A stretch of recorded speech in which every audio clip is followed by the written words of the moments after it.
Genesis chapter 28, verses 1 through 9. So Isaac called for Jacob and blessed him. Then he commanded him, "Do not marry a Canaanite woman.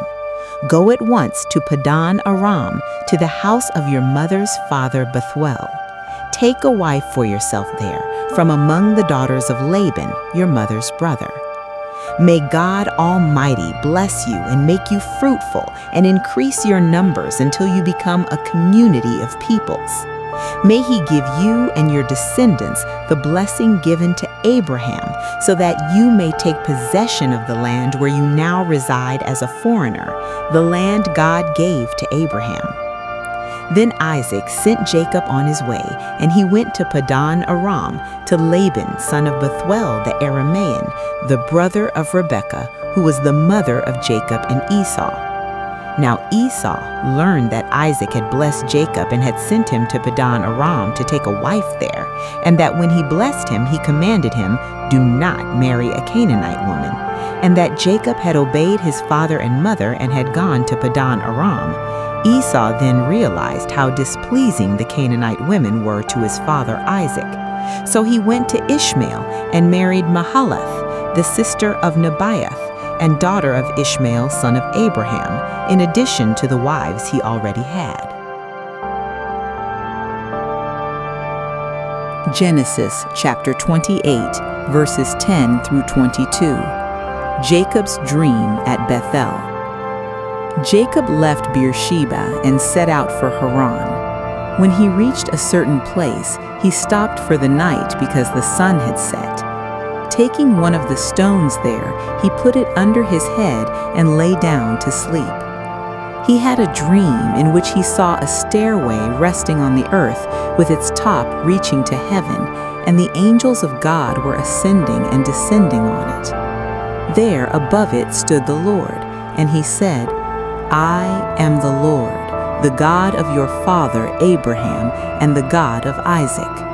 I will give you and your descendants the land on which you are lying. Your descendants will be like the dust of the earth, and you will spread out to the west and to the east, to the north and to the south. All peoples on earth will be blessed through you and your offspring. I am with you and will watch over you wherever you go, and I will bring you back to this land. I will not leave you until I have done what I have promised you." When Jacob awoke from his sleep, he thought, "Surely the Lord is in this place, and I was not aware of it." He was afraid and said, "How awesome is this place! This is none other than the house of God. This is the gate of heaven." Early the next morning, Jacob took the stone he had placed under his head and set it up as a pillar and poured oil on top of it. He called that place Bethel, though the city used to be called Luz. Then Jacob made a vow, saying, "If God will be with me and will watch over me on this journey I am taking, and will give me food to eat and clothes to wear, so that I return safely to my father's household, then the Lord will be my God, and this stone that I have set up as a pillar will be God's house, and of all that you give me, I will give you a tenth."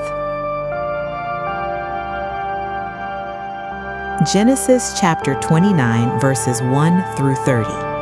Jacob arrived in Padan Aram. Then Jacob continued on his journey and came to the land of the eastern peoples. There he saw a well in the open country with 3 flocks of sheep lying near it, because the flocks were watered from that well. The stone over the mouth of the well was large. When all the flocks were gathered there, the shepherds would roll the stone away from the well's mouth and water the sheep. Then they would return the stone to its place over the mouth of the well. Jacob asked the shepherds, "My brothers, where are you from?" "We're from Haran," they replied. He said to them, "Do you know Laban, Nahor's grandson?" "Yes, we know him," they answered. Then Jacob asked them, "Is he well?" "Yes, he is," they said, "and here comes his daughter Rachel with the sheep." 7. "Look," he said, "The sun is still high. It is not time for the flocks to be gathered. Water the sheep and take them back to pasture." "We can't," they replied, "until all the flocks are gathered and the stone has been rolled away from the mouth of the well. Then we will water the sheep." While he was still talking with them, Rachel came with her father's sheep, for she was a shepherd. When Jacob saw Rachel, daughter of his uncle Laban, and Laban's sheep, he went over and rolled the stone away from the mouth of the well and watered his uncle's sheep. Then Jacob kissed Rachel and began to weep aloud. He had told Rachel that he was a relative of her father and a son of Rebekah. So she ran and told her father.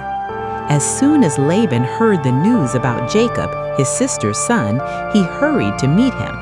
He embraced him and kissed him and brought him to his home, and there Jacob told him all these things. Then Laban said to him, "You are my own flesh and blood."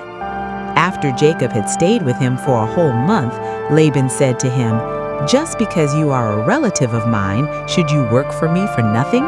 Tell me what your wages should be." Now Laban had 2 daughters. The name of the older was Leah, and the name of the younger was Rachel. Leah had weak eyes, but Rachel had a lovely figure and was beautiful. Jacob was in love with Rachel and said, "I'll work for you 7 years in return for your younger daughter Rachel." Laban said, "It's better that I give her to you than to some other man. Stay here with me."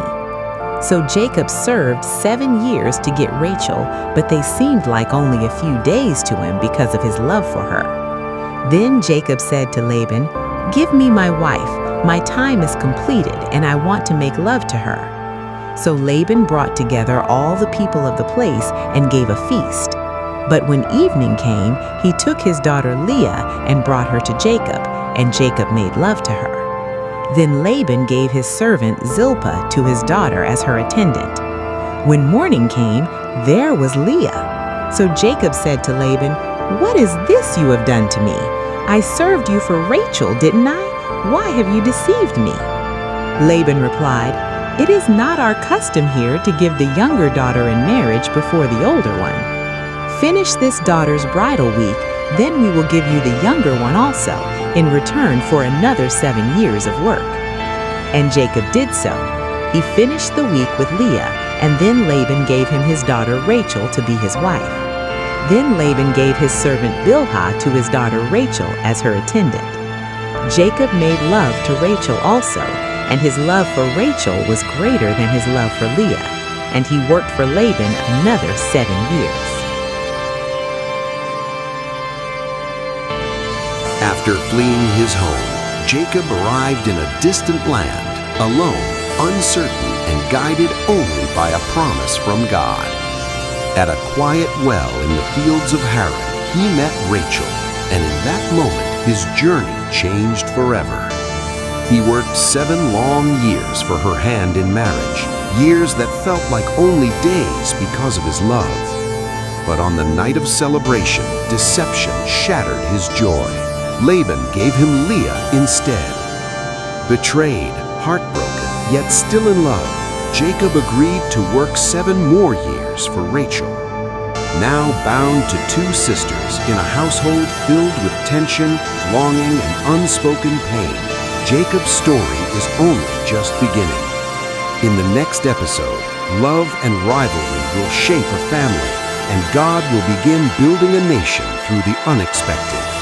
If this film touched your heart, we'd love for you to join us on the journey ahead. Thank you for watching.